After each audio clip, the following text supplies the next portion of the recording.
ថមខ្ញុំសូមធ្វើការគោរពទៅកាន់លោកនាយកនៃវិទ្យាល័យសិក្សាភាសាអង់គ្លេសអាមេរិកលោកនិងសូមធ្វើការគោរពទៅកាន់លោកនាយករងនៃវិទ្យាល័យសិក្សាភាសាអង់គ្លេសអាមេរិកលោកជាសមនខ្ញុំបាទឈ្មោះស្រន់ស៊ីនេះគឺជាសិស្សនៃវិទ្យាល័យហ៊ុនសែនគឺស្វ័យតំណនិងជាសិស្សនៃវិទ្យាល័យសិក្សាភាសាអង់គ្លេសអាមេរិកថ្ងៃនេះខ្ញុំសូមឡើងមកបកស្រាយនិងសូមឡើងមកបកប្រែនៅមតិរបស់សិស្សានុសិស្សដែលបានឡើងមកបកស្រាយកម្រិត elementary ឲ្យពុកម៉ែបងប្អូននិងអាណាព្យាបាលទាំងអស់បានស្ដាប់ជាទីជា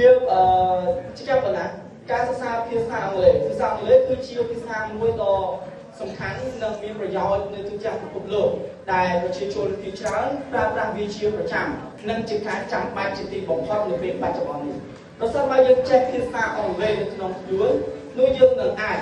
ទំនាក់ទំនងទៅកាន់ពិភពលោកទាំងមូលក៏ដូចជា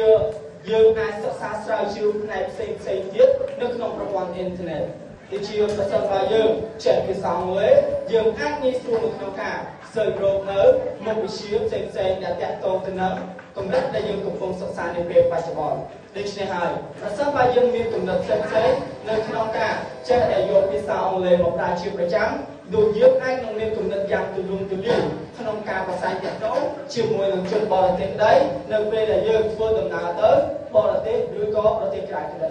ដូច្នេះទាំងអស់នេះហើយគឺជាគំនិតរបស់ខ្ញុំដែលលើកឡើងនៅគំនិតរបស់សិស្សានុសិស្សដែលបាននិយាយខាងលើ